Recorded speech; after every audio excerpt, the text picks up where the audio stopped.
अब रहता है दोस्तों हमारा लेगेसी। बात करते हैं हम लेगेसी के बारे में। लाइफ मेंबरशिप फीस तो हो गया, लेगेसी क्या है? देखिए लेगेसी के बारे में ध्यान से सुनना। लेगेसी इधर भी लिखा हुआ देखो। लेगेसी का मतलब होता है कोई इंसान कह रहा है जब मैं इस दुनिया से चले जाऊंगा तो भैया मेरी एक इच्छा है, मेरे इस दुनिया से जाने के बाद मेरी जो प्रॉपर्टी है, मेरा जितना भी है वो सारा का सारा या कुछ अमाउंट जो भी है वो इस एनपीओ को दे देना। किसको? इस फलाना एनपीओ को दे देना, बस इतना कर देना। यानी लेगेसी क्या है? एक ऐसा अमाउंट है जब कोई पर्सन, कोई डिसीज पर्सन अपने विल पर एनपीओ के नाम कर जाता है, यानी जब वो पर्सन इस दुनिया से जाएगा तो वो अमाउंट कौन ले लेगा? एनपीओ ले लेगी। यानी उसको एनपीओ क्या बोल रही है? एनपीओ उसको बस लेगेसी बोल रही है। हालांकि ये गिफ्ट टाइप का, डोनेशन टाइप का दिख रहा है, पर थोड़ा अलग टाइप का है। लेगेसी मतलब कोई मर गया है तब जाकर वो गिफ्ट दे रहा है, ये मतलब हो जाएगा, इसीलिए थोड़ा अलग रखा है इसको डोनेशन या गिफ्ट से। ठीक है, तो मुझे लगता है आपको लेगेसी को समझने में तो कोई दिक्कत नहीं हुई है। एक बार पढ़ लेते हैं इसको, फिर इसका ट्रीटमेंट देखेंगे। It is the amount which a NPO receive as per the will of a deceased person. Deceased का मतलब होता है यानी मृत, ठीक है, मरा हुआ। अब इसका ट्रीटमेंट आप लोगों से जानना चाहते हैं बच्चों। देखो एनपीओ को अगर ऐसा कोई भी अमाउंट मिलता है लेगेसी के नाम से तो पक्का इधर लिखा होगा। किधर? इधर लिखा होगा, क्योंकि रिसिप्ट है। अब ये या तो इधर जाएगा या इधर जाएगा। किधर जाएगा आप बताओ? सर लेगेसी है सर, ऐसा कौन करता होगा सर? बार बार ये चीजें बार बार कौन देता होगा? सही से बताना, आपको ऐसा ही लगता होगा सर। लेगेसी जनरली लोग अपने, मतलब कोई अगर दुनिया से जाएगा तो अपने जो घर वाले होंगे उन्हीं के नाम करेगा, वो एनपीओ के नाम क्यों करेगा? बहुत ही कम लोग होते होंगे, यानी ऐसा बहुत कम देखने को मिलता होगा, ये आप बोलना चाहते हो। और उसकी वजह से आप यहाँ का लॉजिक देना चाहते हो। किधर का? इधर का लॉजिक। आपकी बात बिल्कुल सच है और बिल्कुल सही भी है, मैं इसको गलत नहीं मानता, बिल्कुल सही है। लेकिन दोस्तों क्या है ना, कुछ ऐसे रूल्स हैं जो अभी बताने बाकी हैं मुझे, तो उनकी वजह से ये लेगेसी को हमें यहाँ लिखना पड़ेगा। क्या बोला मैंने? ध्यान से सुनना, अभी मैंने कंप्लीट इसको समझाया नहीं है। मैं ये बोल रहा हूँ लेगेसी अगर होगा तो वो आपने यहाँ लिखना होगा, यहाँ मत लिखना। सर क्यों? आना यहीं चाहिए, मैं मानता हूँ आप गलत नहीं बोल रहे, लेकिन यहाँ लिखना। यहाँ क्यों नहीं आएगा? एक यहाँ पे रूल है, ये कुछ मतलब आप एक्सेप्शन मान के चलो। वो एक्सेप्शन को मैं समझाऊंगा जब मैं आपको डोनेशन समझाऊंगा। डोनेशन की बात करेंगे, क्लियर हो जाएगा, चिंता मत करो। सब बताऊंगा आपको, एक एक चीज का लॉजिक दूंगा। ये पहले तो यही था जो आप बोल रहे हो ना सर, यहाँ पे तो यहीं पे था। ये पिछले सालों तक, कुछ सालों तक यहीं पर था, बहुत सालों से यहीं पर था, लेकिन सीबीएसई ने चेंज कर दिया। ये हो सकता है आपकी किताबों में भी यहाँ लिखा होगा, उसको मान लेना। मैं यहाँ बोल रहा हूँ तो यही है वो 2000 जो भी आपका भी सेशन है 21-22 के लिए। ठीक है, चलो अभी इसके बारे में बाद में आपको लिखाऊंगा। आप लोग ना वहाँ पे जहाँ कहीं भी लिख रहे हो नोट, स्पेस छोड़ देना बस। ठीक है, स्पेस छोड़ देना। लेगेसी के बाद जो अमाउंट 4 लाइनें छोड़ देना बस, आप उसमें बाद में लिखाऊंगा। आगे बढ़ते हैं दोस्तों हम लोग। लेगेसी तो हो गया हमारा, बस मैंने आपको इतना बोला, लेगेसी को यहाँ लिख देना जब तक मैं कुछ नहीं बोल रहा। यहाँ पर कब आएगा, वहाँ पर कब आएगा, दोनों जगह आएगा। लेकिन क्यों आएगा, क्यों नहीं आएगा, एक कुछ एडजस्टमेंट है डोनेशन से जुड़ा हुआ, इसलिए बाद में देखेंगे। ऑनोरेरियम ऑनोरेरियम क्या है? ध्यान से सुनना। ऑनोरेरियम का मतलब एक ऐसा अमाउंट है जो एनपीओ अपने वर्कर्स को ना देते हुए, सैलरी से हटकर, अपने वर्कर को नहीं दे रही वो, ठीक है, किसी बाहर वाले से कुछ काम करवा रही है और उनको वो अमाउंट पे कर रही है। क्या बोला? अपने वर्कर को छोड़कर किसी बाहर वालों से वो क्या करवा रही है? कुछ काम करवा रही है, उनको क्या कर रही है? कुछ अमाउंट पे कर रही है, उसको हम बोल रहे हैं ऑनोरेरियम। समझ नहीं आया? देखो मान के चलना, मैं आपको ऐसा समझाता हूँ। मान लो कि एनपीओ है, वो क्या करता है? बच्चों का टेस्ट लेता है, बच्चों को, गरीब बच्चों को बिल्कुल फ्री में पढ़ा रहे हैं, तो वो एनपीओ तो है। अब वो बच्चों का टेस्ट ले रहे हैं, टेस्ट लिया उन्होंने, पेपर हैं जो उनको चेक करना पड़ेगा।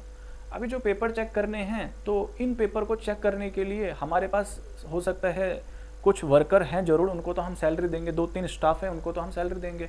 तो वो तो उनको बोला कि भाई आप रहने दो, बहुत सारे पेपर हैं, आप बाकी जो काम है उनको करो। ये जो पेपर चेक करवाने वाला काम है, ये हम बाहर किसी कुछ लोगों को बोल देते हैं, वो लोग करेंगे। तो हमने बोला भाई कोई अगर है, कोई बच्चे, कुछ लोग आना चाहते हैं, ये गरीब बच्चे हैं, इनका हम भला कर रहे हैं, इनके टेस्ट ले रहे हैं, तो इनके पेपर चेक कर दो बस। आप वॉलंटरी आ जाओ, आपको कुछ अमाउंट हम दे देंगे। अब सैलरी जैसा अमाउंट तो हम देंगे नहीं, कुछ छोटा मोटा अमाउंट हम दे देंगे। तो बहुत सारे लोग आए और इन बच्चों का जो पेपर है वो चेक करा। वॉलंटरी आए, वॉलंटरी समझते हो, अपनी इच्छा से, जबरदस्ती नहीं, अपनी इच्छा से आया बहुत सारे लोग और पेपर चेक करे। हमने क्या करा उनको? हमने उनको कुछ अमाउंट पे कर दिया सैलरी की जगह। सैलरी का अलग चीज है, सैलरी थोड़ा बड़ा अमाउंट होता है, थोड़ा छोटा मोटा अमाउंट होगा। ये हमने उन लोगों को दिया, उसको हम बोलते हैं ऑनोरेरियम। क्या बोलते हैं उसको हम? ऑनोरेरियम बोलते हैं। जैसे सीबीएसई भी क्या करवाता है, सीबीएसई भी अगर टेस्ट कंडक्ट करवाता है तो सीबीएसई ने उसको क्या करना चाहिए, चेक करना चाहिए ना। सीबीएसई के जो वहाँ पर वर्कर हैं उन लोगों ने चेक करना चाहिए, लेकिन सीबीएसई क्या करता है, स्कूल के जो टीचर्स हैं उन्हीं को बोलेगा चलो टीचर्स क्या आप इन पेपर्स को चेक कर दोगे, तो टीचर्स आएंगे वो चेक करते हैं तो उनको कुछ अमाउंट दे देते हैं नॉर्मली 10 रुपये पर पेपर के अकॉर्डिंग। वैसे तो वो 10 रुपये बहुत कम है, लेकिन ओवरऑल बहुत बन जाता है, वो अलग बात है। बट लेकिन ये क्या है, कोई सैलरी टाइप का नहीं है, उससे हट कर है ये, इसको हम बोलते हैं ऑनोरेरियम। रेगुलर बेसिस का तो है ही है, नो डाउट। पेमेंट साइड में इसलिए लिखा है क्योंकि पेमेंट हो रही है। पेमेंट साइड में क्यों लिखा है, क्योंकि पेमेंट हो रही है, पैसा बाहर जा रहा है, बिल्कुल। तो ये या तो आप ध्यान से देखना, इधर की चीज या तो एक्सपेंस है या तो एसेट है। अब रेगुलर बेसिस का है या नहीं है ये, बिल्कुल सर ये तो ऑनर, हर साल पेपर चेक होते रहते होंगे, हर साल का ये होता रहता होगा ट्रांजेक्शन, इसीलिए ऑनोरेरियम आपका इधर आएगा। रीड कर लेते हैं। The amount paid to the person who are not the employees of the institution is called honorarium। आप इसको और अच्छे से लिख सकते हो वॉलंटरी वगैरह वर्ड डाल के, कोई दिक्कत नहीं रहेगी। फिर क्या लिखा हुआ है, it is debited to income and expenditure account, no doubt income and expenditure account में आएगा, बिल्कुल। चलो बच्चों ये तो हो गया हमारा ऑनोरेरियम का भी। आगे आते हैं हम sale of old newspaper. Sale of old newspaper, इसके बारे में थोड़ा बात करते हैं। देखो एनपीओ भैया न्यूज़पेपर भी खरीदते ही होंगे, हम लोग खरीदते हैं तो एनपीओ भी खरीदते होंगे। न्यूज़पेपर खरीदा, अब वो न्यूज़पेपर को इन्होंने पढ़ा, खत्म मतलब गायब नहीं हुआ, आज के दिन पढ़ा तो फिर वो अगले दिन तो बिल्कुल पुराना हो जाएगा, कोई काम का थोड़ी ना रहेगा वो, है ना, कोई काम का तो रहने वाला नहीं। वो अलग बात है, छोटा मोटा आप काम कर सकते हो, लेकिन जो उसका मेन काम था उसको रीड करने का, न्यूज़ तो हो गई पुरानी, तो अगले दिन वो ओल्ड न्यूज़पेपर हो गया। अब उस न्यूज़पेपर को आप क्या करोगे, रद्दी में बेचोगे, या कोई कॉपी किताबें भी अगर हैं उनको भी आप रद्दी में, कबाड़ी में बेचोगे, बोलो हाँ या ना, बिल्कुल। तो एनपीओ भी तो ऐसा काम करता होगा ना, बिल्कुल करता होगा। एनपीओ न्यूज़पेपर, जो पुराने न्यूज़पेपर हैं उनको बेचेगा तो उससे उसको क्या मिलेगा, पैसा मिलेगा। तो सेल ऑफ ओल्ड न्यूज़पेपर इसलिए यहाँ लिखा हुआ है क्योंकि एनपीओ की एक रिसिप्ट है ये। अब मुझको बस ये बताओ, रिसिप्ट है तो या तो इनकम बनेगा या लायबिलिटी बनेगा। अब ये रिसिप्ट क्या रेगुलर बेसिस की है या नहीं है, क्या न्यूज़पेपर बार बार बेचते हैं या नहीं बेचते। बार बार का मतलब ये मत सोचना कि रोज रोज हो रहा होगा, नहीं मैं 10-10 20-20 दिन बाद भी बेचूंगा, वो भी रेगुलर है, समझना इस चीज को। एक साल के अंदर अगर रिपीट हो रही है ट्रांजेक्शन, समझ लेना वो रेगुलर है, जरूरी नहीं डे टू डे हो रही है वो। रेगुलर का मतलब कई बच्चे सोचते नहीं डेली डेली होना चाहिए, वो ऐसे मत सोचना, रटना है वो, ऐसे सोचते हो तो सेल ऑफ ओल्ड न्यूज़पेपर जो होगा ना बच्चों, वो आपका किधर जाएगा, वो आपका इनकम में चला जाएगा, बस खत्म कहानी। आगे बात करते हैं और क्या लिखा हुआ है बच्चों, sale of old newspaper and used sport material. Used sport material का मतलब है एनपीओ कुछ ऐसे आइटम्स भी सेल करती है, जैसे कि मान लो एक स्पोर्ट क्लब है, अब स्पोर्ट क्लब क्या करता है, बैट बॉल खरीदेगा या कोई टेनिस बॉल खरीदेगा, फुटबॉल खरीदेगा, ये सब स्पोर्ट इक्विपमेंट है, यानी कुछ स्पोर्ट मटेरियल टाइप के हैं। इनको एनपीओ यूज करने के लिए, ना कि बेचने के लिए खरीद रहा है, मतलब खरीद रहा है ताकि लोग यूज करें, एंजॉय करें, क्रिकेट को एंजॉय करें, फुटबॉल को एंजॉय करें। तो लेकिन ये खराब होंगे नहीं होंगे, बोलो खराब होंगे। बॉल होती है वो खराब हो जाती है, बैट होगा वो भी खराब हो जाएगा। जब ये लोग यूज हो जाती हैं ये चीजें, तो इनको क्या करेगा एनपीओ, बेचेगा ना, कबाड़ी को बेचेगा, बिल्कुल। तो जब बेचेगा तो उसमें भी तो एनपीओ को पैसा मिलेगा, तो रिसिप्ट साइड में ही आएगा, जैसे ही लिखा है इसी का ही वो है वो, इसीलिए तो यही आएगा वो भी।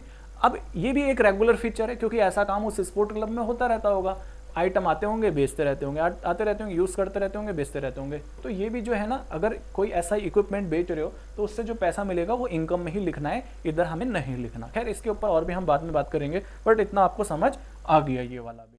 तो अब आ जाते हैं बच्चों हम डोनेशन के बारे में बात करने। देखिए डोनेशन थोड़ा सा समझना, यहाँ पर समझने वाली चीज़ें, काफ़ी चीज़ें क्लियर हो जाएंगी। डोनेशन यानी it is the amount donated to the NPO in cash और काइंड। कोई भी अमाउंट जो एनपीओ को कैश में और काइंड में दिया गया हो, डोनेशन है। कैश मतलब जानते ही हो, काइंड मतलब कोई प्रॉपर्टी दे दी या कोई एसेट दे दी, सिंपल, वो क्या हो जाएगा, डोनेशन हो जाएगा। तो डोनेशन तो समझ आ गया। एक और चीज़ यहाँ ध्यान रखना, जो बंदा डोनेशन देता है उसको बोलते हैं हम डोनर, और जिसको डोनेशन मिलता है उसको हम क्या बोलते हैं, डोनी। धोनी नहीं बोल रहा, डोनी, ठीक है, डोनी बोल रहा हूँ। तो डोनर और डोनी, डोनर डोनेशन देता है किसको, डोनी को, ये समझना, यानी एनपीओ डोनी है यहाँ पर, ठीक है। अब वो तो चलो ठीक है, अगर चलो मैं फिर भी आपसे पूछता हूँ, चलो इस चीज़ को छोड़ो, यहाँ पे आगे बताने से पहले एक चीज़ पूछता हूँ मैं आपसे, यहाँ डोनेशन मिलेगा तो इधर लिखा होगा, बोलो मान लो 1000 का डोनेशन मिला है, इधर लिखा होगा नहीं लिखा होगा, सही बताना, बिल्कुल हाँ सही, इधर ही लिखा होगा। तो किधर जाएगा, क्योंकि रिसिप्ट है, जाएगा किधर, ये पैसा मिला है ना, किधर जाएगा, इधर जाएगा, सिंपल सी बात है।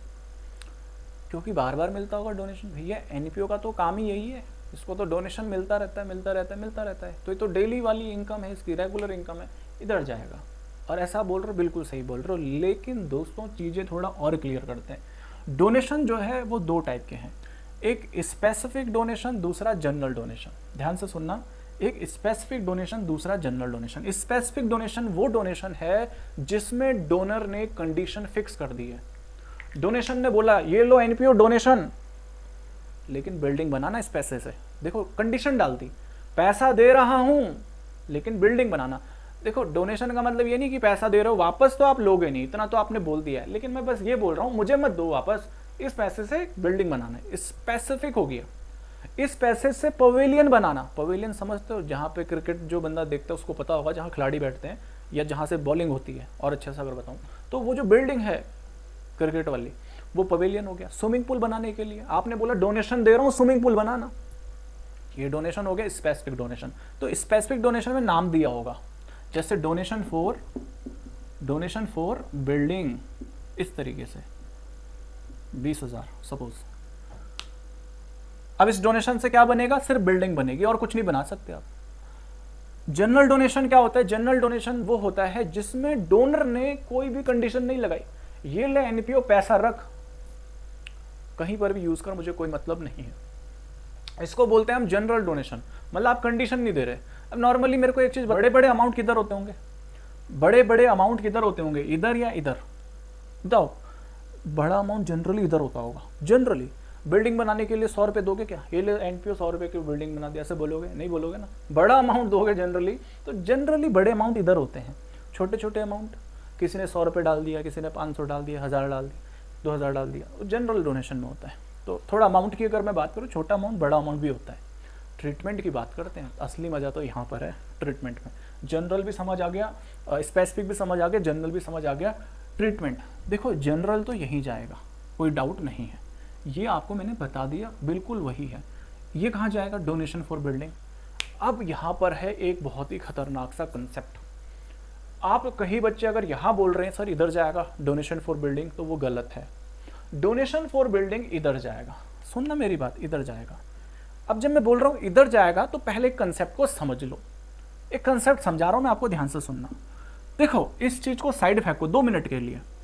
मान लो डोनेशन नॉर्मल वाला तो मैंने लिख ही दिया, चलो ठीक है, कितना है 1000, ये इनकम हुई एनपीओ को। एनपीओ को ना बच्चों मान लो रेंट भी मिला है 2000 का। अब इसका मान लो कोई खर्चा नहीं है, तो एनपीओ की इनकम बताओगे, प्रॉफिट बताओगे। प्रॉफिट कैसे निकालते हैं, इनको जोड़ देंगे हम, 3000, ये 3000 का प्रॉफिट आ गया, कोई खर्चा था ही नहीं, 3000। ये इसका सरप्लस आया, मैं आपको बताते जा रहा हूं सरप्लस कहां जाता है बच्चों, कैपिटल फंड में। कैपिटल फंड मान लो कुछ भी होगा, जीरो है कुछ भी है, लेकिन ये सरप्लस इसमें जुड़ेगा। ध्यान से देखना, लॉजिक दे रहा हूं हर एक चीज का, सरप्लस इसमें जुड़ेगा। किताबों में तो बस लिखकर छोड़ दिया गया है, बट मैं आपको क्लियर कर रहा हूं यहाँ पर चीजें, ठीक है। सरप्लस यहाँ पर लिख दिया हमने, और ये कितना है, मान लो 3000 है, इसमें जोड़ा, और ये टोटल आपका 3000 आ गया। पहले आप यहाँ पर ना कैपिटल फंड और कैपिटल में फर्क समझिए।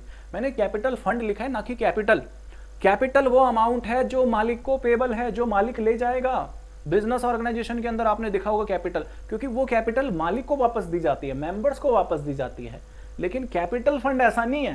कैपिटल फंड बोलता है मुझे इसी बिजनेस के अंदर यूज करना, जो भी पैसा बनेगा मेंबर में मत बांट देना। मैंने आपको शुरू में बोला मेंबर्स में नहीं बटेगा, वो इसी ऑर्गेनाइजेशन में यूज होगा।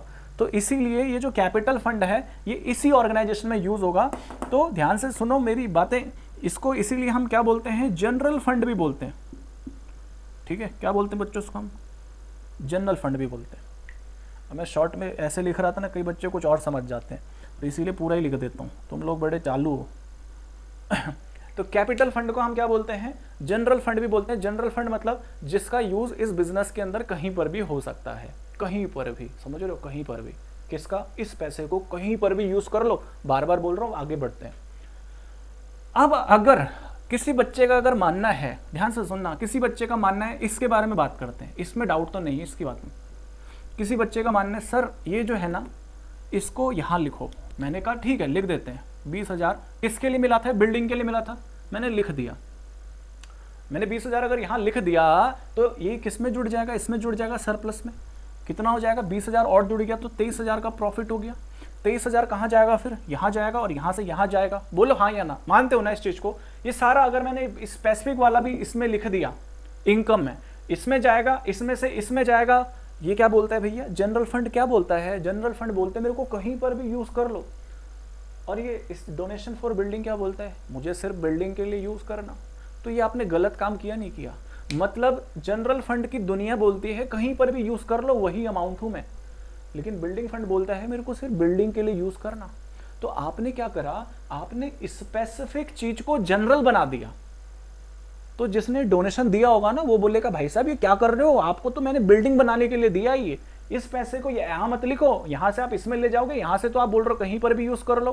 अगर आपको स्विमिंग बनाना है, स्विमिंग पूल बनाना है, आपको फर्नीचर खरीदना है, सैलरी पे करनी है, ये तो सब कुछ कहीं पर भी यूज हो सकता है। ये पैसा मैंने इसलिए नहीं दिया आपको पैसा, इसको साइड रखो यहाँ से। तो इसीलिए बच्चों ध्यान से सुनना, इसको हम यहाँ नहीं लिख सकते वरना ये जनरल बन जाएगा। हमें इसको हर हालत में स्पेसिफिक ही लिखना है। तो इसलिए अब हमारे पास एक ही चीज है, क्योंकि इधर की चीज या तो इधर आएगी या तो इधर की चीज इधर आएगी। तो इसको ना हम यहां लिख देंगे डोनेशन फॉर बिल्डिंग। तो इसीलिए मैं बोल रहा हूं कोई भी स्पेसिफिक डोनेशन अगर मिलता है आपको, स्पेसिफिक डोनेशन, तो वो किधर जाएगा, आपका बैलेंस शीट की लायबिलिटी साइड में जाएगा। ये याद रख लेना। और जनरल डोनेशन हमेशा इधर जाएगा। तो ध्यान क्या है आपको, जनरल डोनेशन आपका कैपिटल रिसिप्ट है यानी इनकम में जाएगा, सॉरी जनरल डोनेशन आपका रेवेन्यू रिसिप्ट है यानी इधर जाएगा, और स्पेसिफिक डोनेशन आपका क्या है, कैपिटल रिसिप्ट है, वो इधर जाएगा। अब आपको मैं बात करता हूं लेगेसी के बारे में। लेगेसी के बारे में मैंने कुछ बोला था आपको, लेगेसी भी तो इधर ही लिखा होगा ना। तो लेगेसी के लिए भी यही रूल अप्लाई है। जैसे मान लो 2,000 रुपए की लेगेसी मिली है, लेगेसी भी एक डोनेशन है देखा जाए तो, कोई गिफ्ट ही तो दे रहा है। कोई कह रहा है मैं इस दुनिया से चले जाऊंगा, ये अमाउंट इस एनपीओ को दे देना। अब ये जो है लेगेसी, ये भी तो एक डोनेशन है, बोलो हाँ या ना, बिल्कुल। तो लेगेसी अगर स्पेसिफिक होती है यहां आएगा। लेगेसी अगर कुछ नहीं लिखा, जनरल जैसे ये लिखा हुआ, कुछ नहीं लिखा इसके आगे पीछे, तो ये यहां आएगा। आप बोल रहे थे ना लेगेसी इधर आएगा, मैं बोल रहा था नहीं इधर भी आ सकता है। तो मैंने क्या बोला, लेगेसी आपका इधर तब आएगा अगर वो जनरल होगा, लेगेसी आपका इधर तब आएगा वो अगर स्पेसिफिक होगा। वो तो डिपेंड करता है, अगर लेगेसी फॉर बिल्डिंग दे रखा है, उन्होंने पैसा दे रखा है कि बिल्डिंग बना देना, तो ये आपका स्पेसिफिक हो गया, उस केस में यहां आएगा वो लेगेसी, ना कि इधर आएगा। मुझे लगता है समझ आ गया। कोई भी अमाउंट स्पेसिफिक पर्पस से मिला है इधर आएगा, जनरल पर्पस से मिला है तो इधर जाएगा। जनरल में वो सरप्लस में जुड़ेगा, फिर जनरल फंड में जाएगा। जनरल फंड कहता है कहीं पर भी यूज कर लो। तो मेरा मानना यह है कि आप लोगों को सब कुछ समझ आ चुका है। अब हम इस वीडियो को यहीं पर ही खत्म करते हैं।